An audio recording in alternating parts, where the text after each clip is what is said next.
দর্শক, প্রতি বছরের ন্যায় এবছরও 28 জুলাই 2025 পালিত হয়ে গেল ওয়ার্ল্ড হেপাটাইটিস অ্যাওয়ারনেস ডে। এবারের প্রতিপাদ্য বিষয় ছিল এই ব্যাপারে সবাইকে সচেতন করা এবং এই ব্যাপারে সবাইকে অবহিত করা। শুভেচ্ছা জানিয়ে শুরু করছি মাছরাঙা টেলিভিশনে সরাসরি সম্প্রচারিত স্বাস্থ্য বিষয়ক অনুষ্ঠান স্কয়ার হসপিটাল ডক্টরস চেম্বার। সাথে আছি আমি ডক্টর অনন্যা দাস ক্যামেলিয়া। আপনাদের সুস্বাস্থ্যের প্রতি লক্ষ্য রেখে আমাদের এই আয়োজন। এই অনুষ্ঠানে আজ হেপাটাইটিস বি প্রাথমিক শনাক্তকরণ এবং চিকিৎসা সম্পর্কে আলোচনার পাশাপাশি আপনাদের সরাসরি টেলিফোন এবং SMS এর জবাবে পরামর্শ দেবার চেষ্টা করব। হেপাটাইটিস বি প্রাথমিক শনাক্তকরণ এবং চিকিৎসা সম্পর্কে আলোচনা করতে এবং চিকিৎসা বিষয়ক পরামর্শ দিতে আজ আমাদের সঙ্গে আছেন Bangladesh society for liver cancer treatment and রিসার্চের সভাপতি ডক্টর মোহাম্মদ সেলিমুর রহমান। ধন্যবাদ স্যার আপনাকে অনুষ্ঠানে আসার জন্য। কেমন আছেন? আপনাকে ধন্যবাদ, ভালো আছি। প্রথমেই স্যার একটু জানতে চাই, আমরা জানি যে লিভার হচ্ছে আমাদের হেপাটোবিলিয়ারি সিস্টেমেরই একটি গুরুত্বপূর্ণ অংশ। এই হেপাটোবিলিয়ারি সিস্টেম সম্পর্কে যদি আমাদেরকে একটু বলেন। লিভার হলো আমাদের শরীরে যে সলিড অর্গানগুলো আছে, এই সলিড অর্গানগুলোর মধ্যে লিভার সবচেয়ে বড়, সবচেয়ে বিগ সাইজ, এবং এটা আমাদের শরীরের এই লাংসের নিচেই ডান দিকে অবস্থান করে এবং রিব কেজ দিয়ে এটা কিন্তু একটু প্রোটেক্টেড। আল্লাহ তাআলা এইভাবে তৈরি করেছেন যাতে সাধারণ কোনো আঘাতে আমাদের লিভার যাতে আঘাতপ্রাপ্ত না হয়। এবং এই লিভার আনুমানিক আমাদের অ্যাডাল্টের 1.5 কেজির মতো হয়ে থাকে, কারোর একটু ছোট কম কিংবা কারোর একটু বেশি। কোনো কোনো রোগে দেখা যায় যে লিভারটা বড় হয়ে যায়, কোনো কোনো রোগে লিভারটা কিন্তু ছোট হয়ে যায়। তো আমরা সাধারণত লিভারের যে রোগগুলি আলোচনা করব, সেই রোগগুলো বিশেষ করে কোনো কোনো ক্ষেত্রে আমাদের সিমটম দেখা দেয়, কোনো কোনো ক্ষেত্রে কিন্তু এই রোগগুলো কোনো প্রাথমিক অবস্থায় কোনো সিমটম করে না। সেজন্য বিভিন্ন পরীক্ষা নিরীক্ষার মাধ্যমে আমরা রোগগুলি নির্ণয় করে থাকি। আচ্ছা স্যার, একটু জানতে চাই, আজকে আমাদের আলোচ্য বিষয় হেপাটাইটিস। তো লিভারের হেপাটাইটিস ছাড়া আর কি কি রোগ হতে পারে? হেপাটাইটিস তো আমরা যেটা যদি এটা বাংলা করি প্রদাহ, তো হেপাটাইটিসই আমাদের দেশে প্রধান রোগ। হেপাটাইটিস সাধারণত আমাদের দেশে, এই আমাদের দেশ না, এর অনুন্নত সবগুলি দেশে এই ভাইরাস দিয়ে হয়ে থাকে। এই ভাইরাসগুলির মধ্যে আমরা জানি সবাই B virus, C virus, D virus এবং এ ভাইরাস, ই ভাইরাস, এই 5টা ভাইরাস। এর মধ্যে প্যারেন্টাল রুট মানে সুই সিরিঞ্জ, আপনারা যে প্রাথমিক প্রতিবেদনে দেখালেন, সুই সিরিঞ্জ, যৌন মিলন, এছাড়া মাতৃগর্ভে বাচ্চা যখন থাকে তখন বাচ্চা হওয়ার সময় কিংবা তার পরবর্তী সময়ে পরিচর্যার মাধ্যমে, যেটাকে আমরা ভার্টিক্যাল ট্রান্সমিশন বলে থাকি, এইভাবে চলে থাকে। তার মানে এটা প্যারেন্টাল ট্রান্সমিশন। এছাড়া এ ভাইরাস, ই ভাইরাস, এটা সাধারণত দূষিত পানি কিংবা দূষিত খাবারের মাধ্যমে আমাদের শরীরে ঢুকে, এটা স্টুলের মাধ্যমে ভাইরাসটা ছড়ায় এবং আমাদের মুখে খাবারের মাধ্যমে এটা শরীরে ঢুকে। সেজন্য এটাকে আমরা ফিকো ওরাল রুট বলে থাকি, মানে ফিকাল ম্যাটার থেকে ওরাল রুটে আমাদের শরীরে আসে। আচ্ছা স্যার, একটু জানতে চাই আপনার কাছে। আচ্ছা, আরেকটা কথা আপনি বলেছিলেন যে হেপাটাইটিস ছাড়া আর কি লিভারের রোগ আছে। লিভারের এছাড়া আমাদের আরও বেশ কিছু রোগ আছে, যেরকম আমরা বিভিন্ন সময় ওষুধ ব্যবহার করে থাকি, এই ওষুধের পার্শ্ব প্রতিক্রিয়া হিসাবে লিভারের মধ্যে প্রদাহ হয়ে থাকে। এছাড়া লিভার ক্যান্সার হয়ে থাকে, অটোইমিউন লিভার ডিজিজ আছে, এগুলো আমাদের হয়ে থাকে। এছাড়া কপার এবং আয়রন অধিক পরিমাণে জমে আমাদের হেমোক্রোমাটোসিস ও উইলসন ডিজিজ, এই ধরনের বিভিন্ন রোগ হয়ে থাকে। অটোইমিউন একটা রোগ আছে, সেটাও খুব বেশি কম না, সেটাও আমাদের, বিশেষ করে এগুলো ওয়েস্টার্ন কান্ট্রিতে বেশি হয় কিন্তু আমাদের দেশেও হয়ে থাকে। এছাড়া অ্যালকোহল যেটা ওয়েস্টার্ন কান্ট্রিগুলিতে মানে পশ্চিমা দেশগুলিতে এই অ্যালকোহলজনিত লিভারের রোগী অধিক মাত্রায় হয়ে থাকে।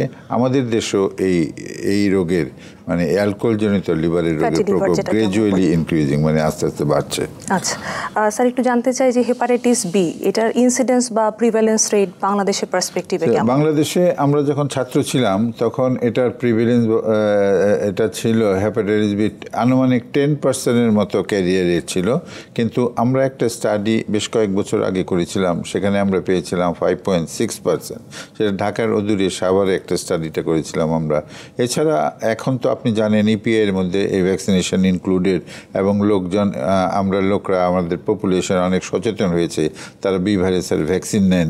সেজন্য আমি আশা করি এর প্রাদুর্ভাব, এর প্রিভিলেন্স এখন আরও কম পাবো আমরা। আচ্ছা স্যার, একটু জানতে চাই আপনার কাছে যে যদি আমরা একটু মেল ফিমেল রেশিও করি, আপনারা কিরকম পেশেন্ট পান যদি আমরা রেশিও করি যে ইনসিডেন্ট? আসলে এটা আমাদের কাছে চিকিৎসার জন্য মেলরা বেশি আসে। আপনি জানেন সব সমাজেই মেলরা অ্যাক্টিভ থাকেন, এনারা চিকিৎসার জন্য বেশি আসেন, সেজন্য আমরা মেল পুরুষ রোগী বেশি পেয়ে থাকি। আচ্ছা স্যার, এই ইনসিডেন্স বা প্রিভ্যালেন্স রেটটা যদি আমরা ওয়ার্ল্ড ওয়াইড চিন্তা করি, এরকম কি কোনো স্ট্যাটিস্টিক্স বা পরিসংখ্যান আছে? আছে, আপনি দেখালেন আপনার ইয়েতে 3.8% মতো ওয়ার্ল্ড প্রিভ্যালেন্স। এটা আপনি কিছুক্ষণ আগে আপনার প্রতিবেদনে দেখালেন আপনি। স্যার, এই যে হেপাটাইটিস বি, এটা তো অনেক কমন একটা ডিজিজ, এত কমন কেন এটা বাংলাদেশে?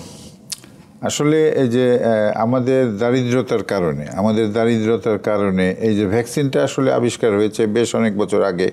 এই নিয়ে যিনি আবিষ্কার করছেন তিনি হল বারুচ ব্লুমবার্গ। উনি একজন আমেরিকান সায়েন্টিস্ট, যিনি এই ভাইরাসকে আবিষ্কার করেছেন, এর প্রতিষেধক আবিষ্কার করেছেন, এর পরীক্ষা নিরীক্ষার যে সিস্টেমটা আছে, কীভাবে পরীক্ষা করে রোগ নির্ণয় করা যায়, এটা উনি আবিষ্কার করেছেন। তো এটা আবিষ্কার যদিও হয়েছে অনেক আগে, কিন্তু ওয়েস্টার্ন কান্ট্রিতে তারা বাচ্চাদের যে ভ্যাকসিনেশন আছে, এটা সমস্ত কান্ট্রিতে এটা ভ্যাকসিনেশনটা ইনক্লুডেড। আমাদের দেশে গত যারা 2005 সালের পরে যে বাচ্চারা জন্মগ্রহণ করেছে তাদেরকে আমরা ইপিআই শিডিউলের মধ্যে ঢুকিয়েছি। তো এর আগে তো ভ্যাকসিনেশনের কোনো ব্যবস্থা মাস স্কেলে ছিল না। যাদের অর্থ আছে তারা পয়সা দিয়ে ভ্যাকসিনটা নিতেন, কিন্তু সাধারণ লোক নিতে পারতেন না। এবং এখন আমাদের দেশে তখন প্রাদুর্ভাব সেজন্য অনেক বেশি ছিল। আপনি দেখেছেন যে 10%-এর মতো সে প্রাদুর্ভাব ছিল, কিন্তু এখন এই ভ্যাকসিনেশনের কারণে আমরা আশা করি ওয়েস্টার্ন কান্ট্রির মতো আমাদের দেশে এটা অনেক অনেক গুণ কমে আসবে। এবং WHO-র যে প্রোগ্রাম আছে সেটা হলো 2030-এর মধ্যে আমরা এই ভাইরাসকে আশা করি নির্মূল করতে পারবো। আচ্ছা স্যার, আপনি হেপাটোট্রপিক অনেকগুলো ভাইরাসের কথা আমাদের শুরুতে বলেছিলেন, ABCDE। সবচেয়ে আমরা আলোচনা করছি হেপাটাইটিস বি নিয়ে, কিন্তু যদি একটু জানতে চাই এই বি আর সি, এই দুটোর মধ্যে কোনটা বেশি ডেঞ্জারাস? এখন ডেঞ্জারাস বিভিন্ন দিক তার অ্যাঙ্গেল আছে। যেমন আমরা প্রথম বি ধরি, বিও প্যারেন্টাল রুট, সিও প্যারেন্টাল রুট, এই দুইটাই ইনফেক্টিভিটি কিন্তু বির বেশি। মানে একজন যদি সুই সিরিঞ্জের প্রিক খান, এটা বি ভাইরাস পজিটিভ আর সি ভাইরাস পজিটিভের মধ্যে বি ভাইরাস হওয়ার প্রবণতা বেশি, সি ভাইরাস তার চেয়ে অনেক কম। আচ্ছা, এছাড়া বি ভাইরাসের প্রতিষেধক আছে। এটা আপনি যদি প্রতিষেধক নেন তাহলে এই ভাইরাসটা আপনি এই যে আপনার প্রতিবেদনে দেখেন 98%-এর মতো প্রোটেক্টেড থাকবেন আপনি। তো কাজী এটা তাহলে প্রতিষেধক খুব ইজি, কিন্তু সি ভাইরাসের কিন্তু চিকিৎসা খুব ভালো। সি ভাইরাসের যদি আপনি সিরোসিস হওয়ার আগে চিকিৎসা করতে পারি আমরা, তাহলে it is almost A curable disease. সেজন্য বিজ্ঞানীরা আশা করেন যে আগামী ভবিষ্যতে আমরা যে পোলিও, স্মল পক্স এগুলো পৃথিবী থেকে দূর করেছি, সি ভাইরাসকেও আমরা আশা করি যে আমাদের এই পৃথিবী থেকে দূর করতে পারবো। এটার এত ভালো চিকিৎসা এখন আমাদের কাছে আছে। কিন্তু কম্পারেটিভলি বি ভাইরাসের চিকিৎসা আমাদের কাছে আছে, কিন্তু সি ভাইরাসের মতো এত কার্যকরী চিকিৎসা কিন্তু নাই। কিন্তু আমি প্রথমেই বললাম যে ভ্যাকসিনেশনটা কিন্তু বি ভাইরাসের খুবই কার্যকরী। কাজেই এই যে আমরা বলি যে prevention is better than cure, এটা কিন্তু একেবারে 100% বলবো আমি proved in case of hepatitis B virus. জি স্যার। স্যার, একটু জানতে চাই সাধারণত কি কি উপসর্গ বা সিমটম নিয়ে রোগী আসে? আমরা এই রোগটাকে যদি দুটো ভাগে ভাগ করি, একটা অ্যাকিউট লিভার ডিজিজ আর chronic liver disease, acute hepatitis আর ক্রনিক হেপাটাইটিস। অ্যাকিউট হেপাটাইটিসে এটা সাধারণত সিমটম করে থাকে, কোনো কোনো ক্ষেত্রে কিন্তু অ্যাসিমটোমেটিকও থাকতে পারে। সিমটমগুলির মধ্যে রোগী প্রাথমিক অবস্থায় বমি বমি ভাব, এটা অরুচি, শরীর অসুস্থতা, প্রোড্রোমাল সিমটম বলি আমরা এটাকে, এবং কোনো কোনো সময় পেশাব হলুদ, এবং অতিরিক্ত জন্ডিস যদি হয়ে যায় চোখ হলুদ, এমনকি সমস্ত শরীরে হলুদ হয়ে যেতে পারে। এই লক্ষণগুলি সাধারণত আমরা দেখে থাকি। তবে কোনো কোনো ক্ষেত্রে কোনো কোনো লক্ষণ ছাড়াও কিন্তু অ্যাকিউট হেপাটাইটিস হতে পারে।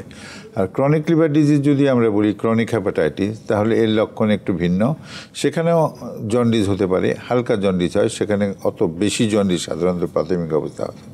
রোগী অসুস্থ বোধ করে, রোগী ফ্যাটিক মানে দুর্বলতা, রোগী অবসন্নতা, রোগী কোনো সময় যেটা বললাম হালকা জন্ডিস হলে পেশাব হলুদ অরুচি এগুলো হতে পারে।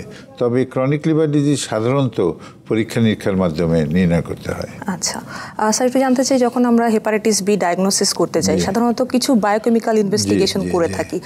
কি বায়োকেমিক্যাল টেস্ট বা সেরোলজিক্যাল টেস্ট আসলে করা হয়? তো আমরা প্রথম টেস্ট করি যে তার মধ্যে জন্ডিস এবং হেপাটাইটিস আছে কিনা, লিভারের প্রদাহ আছে কিনা। এটা জন্ডিসটা আমরা সেরাম বিলিরুবিন দিয়ে বুঝতে পারি। সাধারণত চোখে যে স্পষ্টভাবে যদি জন্ডিস দেখতে চাই তাহলে বিলিরুবিনটা 3 মিলিগ্রামের বেশি হতে হয়, তাহলে চোখে ভালো বোঝা যায় না। সেজন্য আমাদের নর্মাল বিলিরুবিন থাকে 1 মিলিগ্রাম, 1 থেকে 3 মিলিগ্রাম বিলিরুবিন সাধারণত চোখে হয় না। রুগী কিন্তু সিমটম থাকে, রুগীর যে অসুখগুলো আছে, অসুস্থতা যেগুলো আছে সেগুলি থাকে। সেই ক্ষেত্রে আমরা রক্ত পরীক্ষা করলে, বিলিরুবিন টেস্ট করলে বুঝতে পারবো। তবে সবচেয়ে যেটা গুরুত্বপূর্ণ সেটা লিভার এনজাইম, এইচজিওটি, এইচজিপিটি এগুলো টেস্ট করলে কিন্তু আমরা প্রাথমিক অবস্থায় এই অ্যাকিউট হেপাটাইটিস বুঝতে পারবো। এগুলি অনেক গুণ বেড়ে যায়, এর নর্মাল যে ভ্যালু আছে তার চেয়ে অনেক হাজার হয়ে যায়। এটা প্রাথমিক অবস্থায় বেশি হয়, পরের দিকে আস্তে আস্তে কমতে থাকে। এই দুটো হলো অ্যাকিউট হেপাটাইটিস আমরা নির্ণয় করলেন। এছাড়া আমরা আরও কিছু পরীক্ষা রোগীর সিরিয়াসনেস বোঝার জন্য প্রথম টাইম করে থাকি, সেরাম অ্যালবুমিন করে থাকি। কিন্তু আমরা যে ভাইরাসগুলোর নাম বললাম, A virus, E virus, B virus, C virus, তো এই 4টা ভাইরাসের যদি আমরা ইটিওলজি জানতে চাই যে এই জন্ডিসটা কী কারণে হলো, তাহলে এই ভাইরাসগুলো টেস্ট করতে হবে। যেমন মনে করেন আমরা যদি এ ভাইরাস জানতে চাই তো এই ভাইরাস কেন, IgM-NT HAV, ই ভাইরাসের জন্য আমরা IgM-NT HEV, বি ভাইরাসের জন্য আমরা সবাই জানি SBSAG করি, আর অ্যাকিউট ইনফেকশনের জন্য IgM-NT HBC করি। এই দুটা পজিটিভ হলে আমরা অ্যাকিউট ইনফেকশন বলে থাকি। তবে অ্যাকিউট বলতে হলে কিন্তু IgM-NT HBC অবশ্যই পজিটিভ হতে হবে। এছাড়া সি ভাইরাসের কিন্তু আমাদের NTSCB আছে, IgM নেই। আমরা সি ভাইরাসকে যদি অ্যাকিউট হেপাটাইটিস ডায়াগনোসিস করতে চাই, তাই রক্তে যে ফিচারগুলো বিলিরুবিন, জিওটিপিটি এগুলো এদিকে বেশি থাকতে হবে, এবং তার সাথে একটা হিস্ট্রি থাকতে হবে যে রুগীটার, যেমন মনে করেন আপনি যেটা বললেন ডায়ালিসিস থেকে বেশিরভাগ রুগী কিন্তু বি ভাইরাসে আক্রান্ত হতে পারে। তো সেজন্য ডায়ালিসিসের আগে আমরা যে চেকটা করব হেপাটাইটিস বি নেগেটিভ ছিল, যদি দেখি ডায়ালিসিসের পরে হেপাটাইটিস সি নেগেটিভ ছিল, ডায়ালিসিস পর তার হেপাটাইটিস সি পজিটিভ হয়ে গেছে, এই ইনফেকশনটাকে আমরা হেপাটাইটিস সির অ্যাকিউট ইনফেকশন হিসাবে ধরে নিতে পারি। তবে এটা একটা কথা আমি অবশ্যই বলে নেব, এখানে বলতে চাই, সেটা হলো ডায়ালিসিস যেহেতু অনেকটা একটা ইম্পর্টেন্ট কারণে ট্রান্সমিশন অফ হেপাটাইটিস বি এবং সির, কাজেই আমাদের হাতে যেহেতু বি ভাইরাসের ভ্যাকসিনেশন রয়েছে, আমরা অবশ্যই একটা রুগীকে যদি রুটিনলি ডায়ালিসিস পাঠাই তাকে বি ভাইরাসের ভ্যাকসিনেশন দিয়ে নেব। আচ্ছা স্যার, একটু জানতে চাই, আমরা তো কিছু বায়োকেমিক্যাল টেস্টের নাম জানলাম বা শুনলাম কোনটাতে কি ডায়াগনোসিস হয়, এটা কি কোনো রেডিওলজিক্যাল বা ইমেজিং এর কোনো ভূমিকা আছে কিনা ডায়াগনোসিসের ক্ষেত্রে? অ্যাকিউটে সেরকম ইমেজিং এর ভূমিকা নাই, ক্রনিকে অবশ্যই ইমেজিং এর ভূমিকা আছে। অ্যাকিউটে আমরা করতে পারি, কিছু চেঞ্জ আসে অ্যাকিউট হেপাটাইটিসের, লিভারের মধ্যেও কিছু চেঞ্জ আসে, কিন্তু এটা এত গুরুত্বপূর্ণ আমরা সেটা দিয়ে আসলে অ্যাকিউট ডায়াগনোসিস করি না। অ্যাকিউট ডায়াগনোসিস করি বিলিরুবিন আর জিওটিপিটি দিয়ে। কিন্তু ক্রনিকে এর অবশ্যই খুব ভালো ভূমিকা আছে। যেরকম আমরা আলট্রাসোনোগ্রাম করি, আলট্রাসোনোগ্রামে কিছু ফিচার্স আছে। আপনি কিছুক্ষণ আগে দেখালেন আমাদেরকে ফাইব্রোস্ক্যান, এই ফাইব্রোস্ক্যান দিয়ে আমরা এর ফিচারগুলো ভালোভাবে বুঝতে পারি যে লিভার কতটা আক্রান্ত, লিভারের কী অবস্থা। এছাড়া আলট্রাসোনোগ্রাম, সিটি স্ক্যান, MRI এগুলো দিয়ে লিভারের অবস্থানটাও আমরা বুঝতে পারি, এবং লিভারের মধ্যে পানি যেটা অ্যাসাইটিস হয়েছে কিনা সেটাও আমরা বুঝতে পারি। এছাড়া একটা জটিলতা যেটা আছে লিভার ক্যান্সার, এটাও আমরা ডিটেকশন করতে পারি by this ultrasonogram and CT scan. Sir, একটু জানতে চাই আপনার কাছে যে আর্লি ডিটেকশন, আমরা বারবার এটাকে এমফ্যাসিস দিচ্ছি, হেপাটাইটিস বি এর ক্ষেত্রে আর্লি ডিটেকশনের রোলটা কি আসলে? হেপাটাইটিস বির আর্লি ডিটেকশন হলো আমরা যদি সিরোসিস হওয়ার আগে ডিটেকশন করতে পারি তাহলে একরকম, আর সিরোসিস হয়ে গেল, জটিলতাগুলি হয়ে গেল, ডিকম্পেনসেশন যেটা অ্যাসাইটিস হয়ে গেল, পেটে পানি হয়ে গেল, লিভার ক্যান্সার হয়ে গেল, তখন চিকিৎসা আমাদের হাতে খুব একটা বেশি থাকে না। আর্লি ডিটেকশন করি যে কোনো রোগেরই আমরা যদি আর্লি ডিটেকশন করি কিংবা করতে পারি তাহলে এটাকে বেটার ভালোভাবে চিকিৎসা করতে পারবো। আচ্ছা স্যার, একটু জানতে চাই যে তাহলে আমরা কি বলতে পারি যে হেপাটাইটিস বি হচ্ছে ভ্যাকসিন প্রিভেন্টেবল একটা ডিজিজ? অবশ্যই, আমি তো প্রথমেই বলে নিলাম prevention is better then cure, এটা যদি একেবারে খুব ভালোভাবে আমরা মানে প্রমাণ করতে চাই এই বি ভাইরাসের ব্যাপারে, কারণ ভ্যাকসিনটা এতটাই সেফ, আপনি জন্মের পর থেকে মৃত্যু পর্যন্ত যে কোনো লোককে দিতে পারেন, এমনকি অন্তঃসত্ত্বা মায়েদেরও কিন্তু এই ভ্যাকসিন আপনি দিতে পারেন। This is safe in pregnancy. এটা কিন্তু আমাদের শিলা শালকের বইয়ে এটা খুব ক্লিয়ার কাট বলা আছে। আমরা ভয়ে যদিও দিই না, কিন্তু এটা safe, it is no harm to give it to the pregnant ladies. এটা অন্তঃসত্ত্বা মায়েদেরও কিন্তু এই ভ্যাকসিনটা আমরা দিতে পারি। স্যার, আপনার কথা প্রসঙ্গে একটু জানতে চাই যে প্রেগনেন্সির সাথে হেপাটাইটিসের কি কোনো অ্যাসোসিয়েশন আছে কিনা, বা এটা কি ওই ট্রান্সপ্লাসেন্টাল ট্রান্সমিশন বা ব্লাড প্লাসেন্টাল ব্যারিয়ার ক্রস করে যেতে পারে কিনা যদি মায়ের থাকে? এটার সাথে অবশ্যই এটার সম্পর্ক আছে। আমরা যেরকম মনে করেন, আমরা একটা ভাইরাসের কথা ধরি, এই ভাইরাসের সাধারণত একটা জেনারেল পপুলেশনের অ্যাডাল্টে যদি ভাইরাস হয় 5% মতো অনলি 5% জটিলতা দেখা দেয়, আর বাকি 95%-এর বেশি কিন্তু সম্পূর্ণ ভালো হয়ে যায়। কিন্তু প্রেগনেন্ট মায়েদের, আমাদের অন্তঃসত্ত্বা মায়েদের যদি বিশেষ করে থার্ড ট্রাইমেস্টারে যদি হেপাটাইটিস হয়, তাহলে এর প্রগনোসিস কিন্তু খুবই খারাপ এবং 25 থেকে 30% পর্যন্ত ফ্যাটালিটি হয়ে থাকে। তাহলে একটা রোগের 25 থেকে 30% যদি ফ্যাটালিটি হয়, this is very serious disease in late pregnancy. আর বি ভাইরাস, সি ভাইরাস যদি আমরা আলোচনা করি, আমি প্রথমেই বলেছিলাম বি এর ট্রান্সমিশন রেট অনেক বেশি, সিটা তুলনামূলক কম। এই মা যদি বি ভাইরাস পজিটিভ থাকে, ইন্ট্রাপ্লাসেন্টাল ট্রান্সমিশন কিন্তু হয় না। ডিউরিং ডেলিভারি এই ট্রান্সমিশনটা হয়, কিংবা just after the delivery, nursing of the mother to baby, এই যে বাচ্চাকে যে আদর যত্ন করেন, সেখান থেকে কোনো ব্যারিয়ার নাই, সেজন্য সেই সময় এটা ট্রান্সমিশন হতে পারে। সেজন্য কিন্তু আমরা এই যে মাদাররা হেপাটাইটিস বি পজিটিভ, তাদের বাচ্চাদের ভূমিষ্ঠ হওয়ার সাথে সাথে দুটো ভ্যাকসিনের কথা বলি, একটা বার্ড ডোজ ভ্যাকসিন, একটা hepatitis B immunoglobulin. Birth dose ভ্যাকসিনটা কার্যকরী হতে কিছুদিন সময় লাগে। এর মধ্যে প্রিফর্ম যে অ্যান্টিবডি হেপাটাইটিস বি ইমিউনোগ্লোবুলিন, এটা বাচ্চাকে প্রোটেকশন দেবে। পরে যখন আমরা বাচ্চাকে ইপিআই শিডিউলের মধ্যে দিয়ে দেব, তখন বাকি কোর্সগুলি বাচ্চা ইপিআই শিডিউল থেকে পেয়ে যাবে। আচ্ছা স্যার, একটু জানতে চাই পোস্ট এক্সপোজার প্রোফাইল্যাক্সিস যদি বলি হেপাটাইটিসের ক্ষেত্রে, সেক্ষেত্রে আসলে কীরকম ভূমিকা পালন করবে? এটা খুবই গুরুত্বপূর্ণ। যেমন ধরেন, একজন সার্জন কিংবা যে কোনো ব্যক্তি একটা নিডল প্রিক খেলো, যে নিডলটা হেপাটাইটিস বি পজিটিভ পেশেন্টের মধ্যে ব্যবহার করা হয়েছে। যেমন সার্জনরা, বিশেষ করে আমাদের কাছে নার্সরা যারা সার্জনের অ্যাসিস্ট্যান্ট থাকেন, তারা আমাদের কাছে মাঝে মাঝে এসে থাকেন। তো ওনারা যখন এটা আসেন, যদি উনি অলরেডি ভ্যাকসিনেটেড থাকেন, তাহলে আমরা তার অ্যান্টিবডিটা দেখে নিই। অ্যান্টিবডি যদি অ্যাডিকুয়েট থাকে তাহলে তো ইটস গুড, আর যদি বডি যদি অ্যাডিকুয়েট না থাকে, তাহলে আমরা একটা বুস্টার ইঞ্জেকশন দিয়ে থাকি, হেপাটাইটিস বি ভ্যাকসিনেশন। কিন্তু যারা ইমিউন না, যারা ভ্যাকসিনেটেড না, তাদেরকে ম্যানেজ করা সবচেয়ে ইম্পর্টেন্ট এবং ডিফিকাল্ট। সেখানে আমরা যেটা করে থাকি, hepatitis B immunoglobulin hepatitis B immunoglobulin দিয়ে থাকি। ইমিউনোগ্লোবুলিনটা এটা 0.06 ml per KG body weight হিসাব করলে 3 থেকে 4 ml এর মতো ভ্যাকসিনেশনটা হয়। এটা আমরা স্ট্যাট ইন্টারমাসকুলার দিয়ে দিই। এছাড়া সাথে সাথে তাকে একটা ভ্যাকসিনের ব্যবস্থা করি, এবং এর যে শিডিউল আছে ভ্যাকসিনের 016, সেটা মেনটেন করে একটা 0-তে দেই নিডল প্রিক খাওয়ার সাথে সাথে যেটা দেই, এবং পরবর্তীতে 1 মাস পরে, এবং আরেকটা আছে 6 মাস পরে। এছাড়া আরেকটা শিডিউল আছে 0, 1, 2, 12, সেটা প্রথম, দ্বিতীয়, তৃতীয় 1 মাস পর দিয়ে থাকি। প্রথমটার 1 বছর পরে আরেকটা দিয়ে থাকি। অনেকে মনে করেন যে 1 বছর পরেরটা বোধহয় বুস্টার, আসলে তা না, এটা কোর্সের মধ্যে ইনক্লুডেড। এভাবে তাকে প্রাথমিক অবস্থায় অ্যান্টিবডি হওয়ার আগে ইমিউনোগ্লোবুলিন প্রোটেকশন দিবে, পরবর্তীতে ভ্যাকসিনটা যখন টেক আপ করবে, ভ্যাকসিন তাকে প্রোটেকশন দেবে। এছাড়া তাকে একটু ফলো আপ করে দেখতে হবে যে সে আক্রান্ত হলো কিনা, ভ্যাকসিনেশন কার্যকরী হলো কিনা। আচ্ছা স্যার, আপনি বলছিলেন সার্জনদের বা ডক্টরদের ক্ষেত্রে বা হেলথ কেয়ার গিভার যারা, তারা হচ্ছে যখন নিডল প্রিক হচ্ছে অ্যাক্সিডেন্টালি, তো স্যার এই ক্ষেত্রে ভাইরাল লোড বা যদি ট্রান্সমিসিবিলিটি চিন্তা করি স্যার, কীরকম পাওয়া যাবে, বা অ্যান্টিবডি টাইটারটা? যে পেশেন্টগুলো এইচবিএসে যে শুধু পজিটিভ, ভাইরাল লোডই নাই, তারা ট্রান্সমিশন করার সম্ভাবনা খুব কম। আর যদি যাদের ভাইরাল লোড আছে, বিশেষ করে HBeAg পজিটিভ যাদের, তারা ট্রান্সমিশন করার সম্ভাবনা অনেক গুণ বেশি। আচ্ছা স্যার, যদি এরকম প্রি এক্সপোজার প্রোফাইল্যাক্সিস কেউ নিয়ে থাকে, তার ক্ষেত্রে কি স্যার কোনো রুটিন ফলো আপে বুস্টার নেওয়ার দরকার আছে কিনা?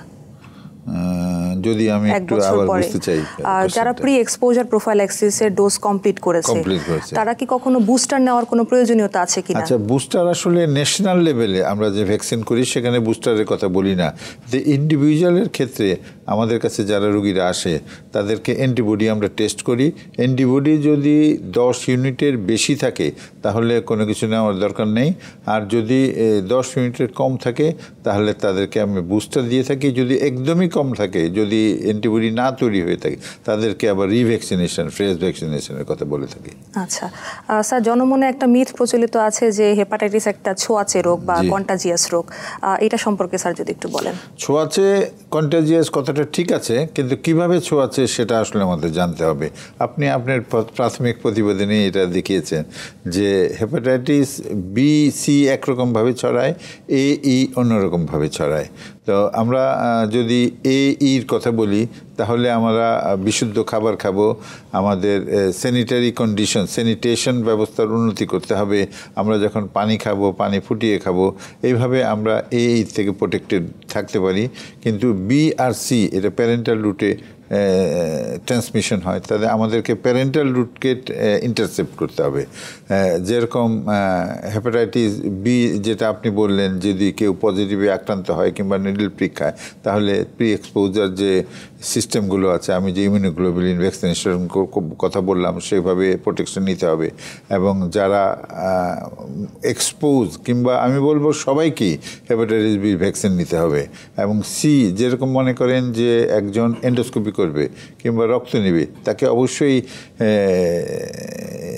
ব্লাডটা স্ক্রিনিং করে নিতে হবে এগেনস্ট বি এবং সি। এভাবে স্ক্রিনিং যদি আমরা করি তাহলে যিনি ব্লাড নেবেন তিনি নিরাপদ থাকতে পারবেন। আচ্ছা স্যার, এটা একটু জানতে চাচ্ছিলাম আপনার কাছে যে ব্লাড ডোনেশন করে অনেকে বিভিন্ন প্রয়োজনে, আর সেক্ষেত্রে প্রি স্ক্রিনিং এর মধ্যে কি হেপাটাইটিস বি তাহলে গুরুত্বপূর্ণ? স্ক্রিনিং অবশ্যই বি এবং সি এটা রুটিনলি আসলে 5টা রোগের স্ক্রিনিং করা হয়, এটা অবশ্যই এবং করতে হবে। আরেকটা জিনিস এখানে আমরা করে থাকি, যেটা হলো হেপাটাইটিস HBsAg যদি কারুর নেগেটিভ হয়, তাদের কারুর যদি প্রিভিয়াস এক্সপোজার হয়ে ভাইরাসটা ক্লিয়ার হয়ে যায়, তাদের NTSBC টোটাল পজিটিভ থাকে। এই টোটালটাও কিন্তু আমরা এখন পরীক্ষা করে থাকি। এই NTSBC টোটালটা যদি আমরা না করি তাহলে একটা পার্সেন্টেজ কিন্তু বি ভাইরাসের লুকানো ইনফেকশন হওয়ার পরেও কিন্তু এটা ট্রান্সমিট করতে পারে। আমি বোঝাতে পারছি কিনা জানি না। আসলে আমি এটা বলতে চাই এরকমভাবে যে একজন HBsAg নেগেটিভ হলেই যে সে বি ভাইরাসের ফ্রি, এটা কিন্তু বলা যাবে না। কেউ আছে কিন্তু না, ফলস নেগেটিভের কথা আমি বলিনি। কেউ আছে হেপাটাইটিস বি, আপনি প্রথমেই আমি বলেছি যে আক্রান্ত হওয়ার পরে 95% এটা কিন্তু ভাইরাসটা ক্লিয়ার হয়ে যায়। তবে NTSBC টোটাল যদি আমরা করি তাহলে আমরা বুঝতে পারবো সে জীবনে কোনো এক সময় বি ভাইরাস দিয়ে আক্রান্ত হয়েছিল কিনা। এই যদি হয়ে থাকে তাহলে এদের একটা পার্সেন্টেজ কিন্তু লুকানো ভাইরাস, যেটা অকাল HBV ইনফেকশন আমরা বলে থাকি, তার মানে HBsAg নেগেটিভ কিন্তু তার মধ্যে বি ভাইরাস আছে।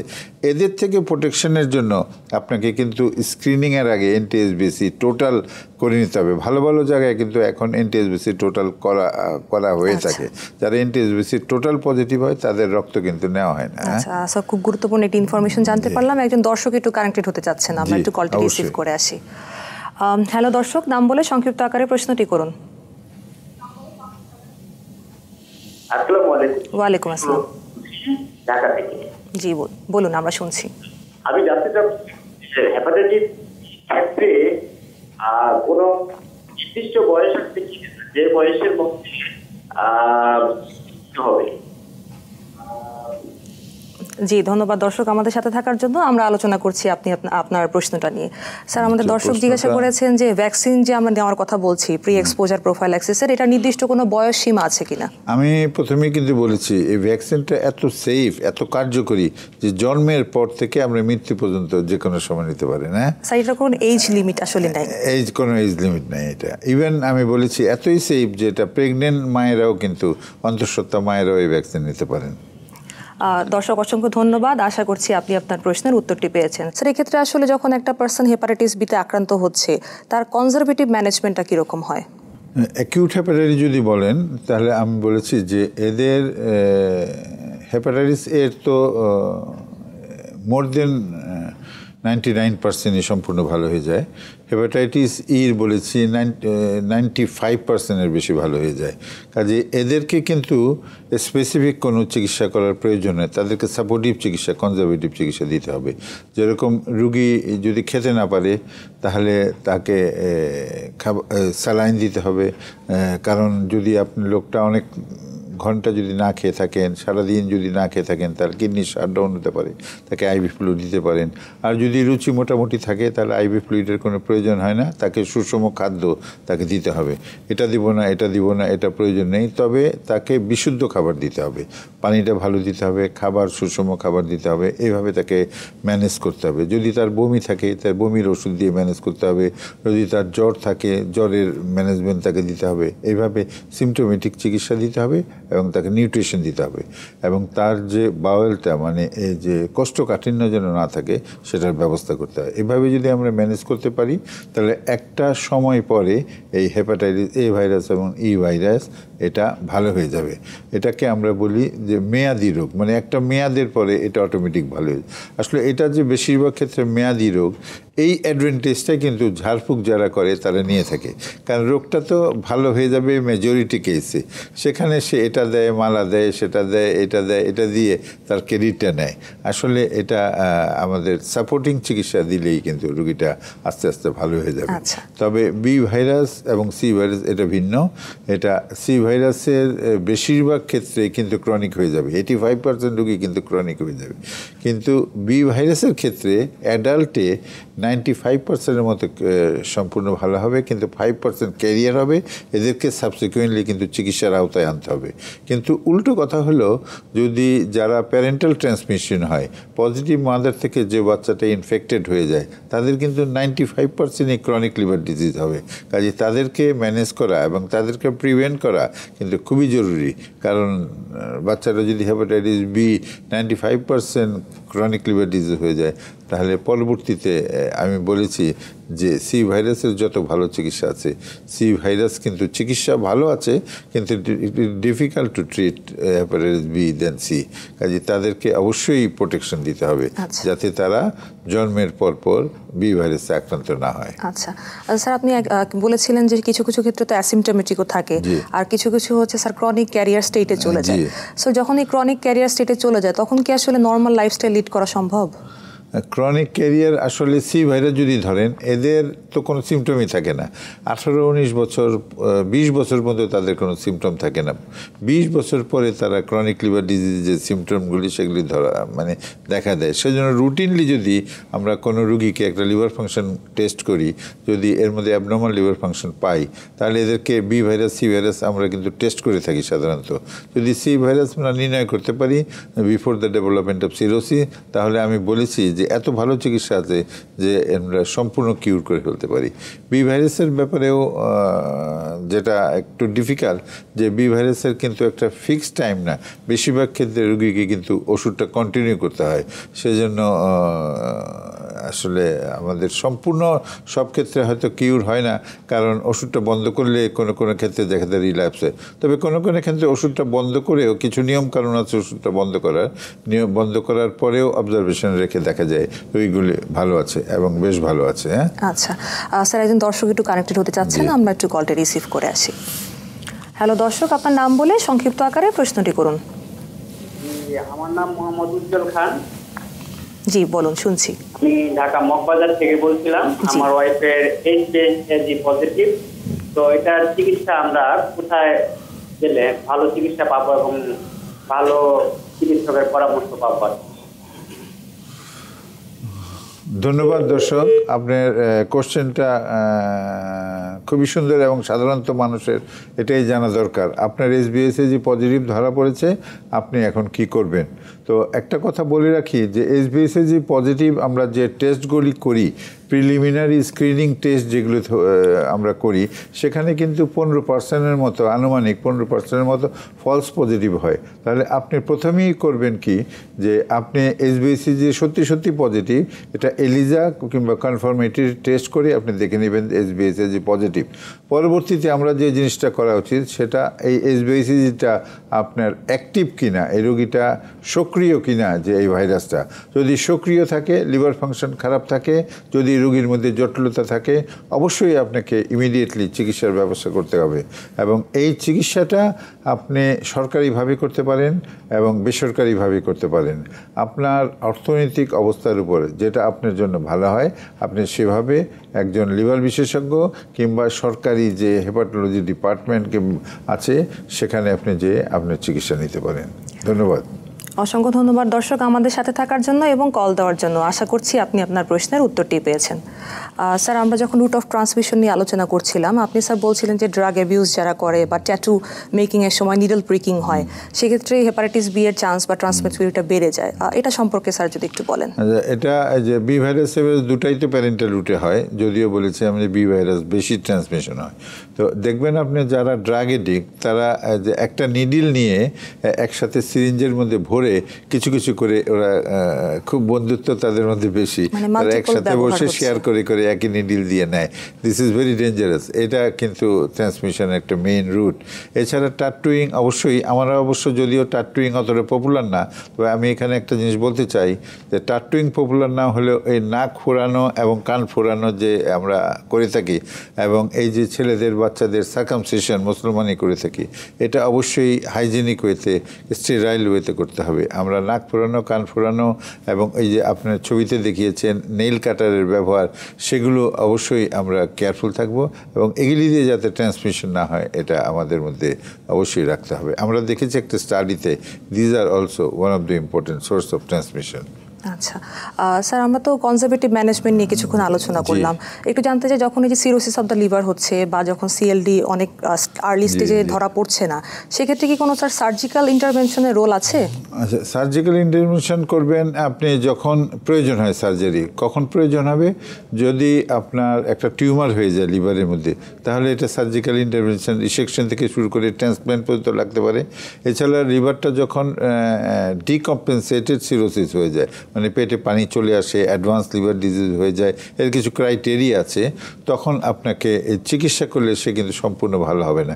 আমরা ভাইরাসের চিকিৎসা করব, ভাইরাসকে নির্মূল করব, কিন্তু রোগীকে ভালো করতে হলে সেই ক্ষেত্রে কিন্তু লিভার ট্রান্সপ্ল্যান্ট করতে হবে। লিভার ট্রান্সপ্ল্যান্ট করতে হবে।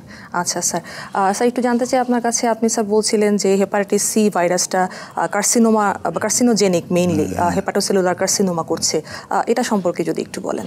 তো সি ভাইরাস, এটা বি ভাইরাসও কার্সিনোজেনিক, সি ভাইরাসও কার্সিনোজেনিক, দুটাই কার্সিনোজেনিক। বিও করে, সিও করে। আমাদের দেশে বি বেশি, সেজন্য আমরা বি নিয়ে আলোচনা করি। তবে সি আমাদের দেশে যদিও 1% মতো অনলি, কিন্তু এর আমি বলেছি আলোচনায় যে 85% কিন্তু ক্রনিক ডিজিজ হয়ে যায়। কাজে সি কিন্তু খুব কম ইম্পর্টেন্ট না। আপনি একটা রোগের 5% কম ক্রনিক হয়, আর একটা রোগের 85% বেশি ক্রনিক হয়ে যায়। কাজে সি এই ক্ষেত্রে কিন্তু অবশ্যই ইম্পর্টেন্ট। কাজে সি ভাইরাস যদি আমাদের শরীরে থাকে, ক্রনিক হেপাটাইটিস হিসাবে থাকে, তবে এরা কিন্তু লিভার ক্যান্সার করার প্রবণতা বির চেয়ে বেশি, আমি বলবো। আচ্ছা স্যার, আপনি তো দীর্ঘদিন Bangladesh liver society and cancer রিসার্চের সাথে জড়িত ছিলেন। এই বর্ণাঢ্য কর্মজীবনে এটার কার্যক্রম সম্পর্কে যদি একটু বলেন। আচ্ছা, আসলে আমি association for the study of liver disease Bangladesh, এটারও দীর্ঘদিন সভাপতি ছিলাম, এবং বর্তমানে আমাদের যারা জুনিয়র আছেন তারা এটার দায়িত্ব নিয়েছেন, তারা এটা করছেন। আমি দীর্ঘদিন করেছি। এছাড়া বর্তমানে আমি Bangladesh BSLCTR, Bangladesh society for liver cancer treatment and research, এটার সভাপতি হিসাবে কাজ করছি। আমি Asia Pacific association for the study of liver disease যেটা আছে তারও এক্সিকিউটিভ মেম্বার হিসাবে কাজ করেছি। তো কাজে এটা আমাদের যে অ্যাসোসিয়েশনগুলির কাজ, সেটা হলো এই লিভারের রোগ সম্বন্ধে সচেতনতা বৃদ্ধি করা, জনগণকে লিভারের রোগ সম্বন্ধে জানানো এবং তার যে প্রতিষেধক টিকা আছে এটা সম্বন্ধে আমাদের পপুলেশনকে জানানো। সেজন্য দেখবেন এই যে অ্যাওয়ারনেস প্রোগ্রামগুলি আমরা ইমপ্রুভ করতে পেরেছি, সেজন্য এখন কিন্তু হেপাটাইটিস বি সংক্রমণ অনেক কম। এছাড়া আমাদের যারা পলিসি মেকার আছে, যারা রাজনীতিবিদ আছেন, যারা দেশ চালান, তাদেরকে মানে বোঝাতে হবে যে এই প্রিভেনশন অফ হেপাটাইটিস বি আমাদের সোসাইটির জন্য, দেশের জন্য কতটা গুরুত্বপূর্ণ। স্যার, আমরা অনুষ্ঠানের একদম শেষ পর্যায়ে চলে এসেছি। খুবই সংক্ষিপ্ত আকারে দর্শকদের উদ্দেশ্যে আজকের আলোচনা সম্পর্কে যদি কিছু বলার থাকে। আমি আমার আলোচনায় প্রথমেই বলেছিলাম যে এবারের যে slogan let us break it, মানে আসুন আমরা নির্মূল করি। নির্মূল করব কিভাবে? এই যে হেপাটাইটিস বির ট্রান্সমিশনটা লোকদেরকে বোঝাতে হবে, এটার কিভাবে একজনের থেকে আরেকজন ট্রান্সমিশনে, এটা আমাদের ব্রেক করতে হবে। যারা আক্রান্ত আছেন কিন্তু তারা জানেন না, তাদেরকে পরীক্ষা নিরীক্ষা করে জানতে হবে যে তারা হেপাটাইটিস বি কিংবা সিতে আক্রান্ত আছেন। তাদেরকে চিকিৎসা করলে সমাজ উপকৃত হবে এবং যিনি ভুগছেন তার উপকার হবে। এছাড়া হেপাটাইটিস বির যে ভ্যাকসিনেশন আছে, সেই ভ্যাকসিনেশনটা সরকার যদিও বাচ্চাদেরকে এবং এই যে আমাদের ইপিআই প্রোগ্রামের মধ্যে ইনক্লুড করেছেন, আমাদের অন্যান্য যে পপুলেশন আছে, ভালনারেবল পপুলেশন, তাদের সবার জন্য এই হেপাটাইটিস বি ব্যবস্থা করতে হবে এবং জনগণকে জানাতে হবে এই সি ভাইরাসও যদিও আমাদের ভ্যাকসিন নাই, তবে এটা যদি আমরা আর্লি ডিটেকশন করতে পারি তাহলে এটা অলমোস্ট কিউরেবল একটা চিকিৎসা আছে। অসংখ্য ধন্যবাদ স্যার আজকে অনুষ্ঠানে আসার জন্য এবং গুরুত্বপূর্ণ আলোচনা করার জন্য। আপনাকে অনেক ধন্যবাদ। আমরা খুবই প্রাণবন্ত আলোচনা করেছি এবং আশা করি আমাদের যারা দর্শক আছেন তারা উপকৃত হবেন। দর্শক দেখছিলেন মাছরাঙা টেলিভিশনে সরাসরি সম্প্রচারিত স্বাস্থ্য বিষয়ক অনুষ্ঠান স্কয়ার হসপিটাল ডক্টর চেম্বার। আমরা চেষ্টা করেছি হেপাটাইটিস বি প্রাথমিক শনাক্তকরণ এবং চিকিৎসা সম্পর্কে আলোচনার পাশাপাশি আপনাদের সরাসরি টেলিফোন এবং SMS এর জবাবে পরামর্শ দিতে। তবে সময় স্বল্পতার কারণে সবাইকে সহযোগিতা করতে না পারায় আমরা আন্তরিকভাবে দুঃখিত। তারপর আশা করছি অনুষ্ঠানটি নিশ্চয়ই আপনাদের কোনো না কোনোভাবে কাজে লেগেছে। সবসময় সাথে থাকতে জয়েন করুন আমাদের ফেসবুক পেজে www.facebook.com/মাছরাঙা টেলিভিশনে।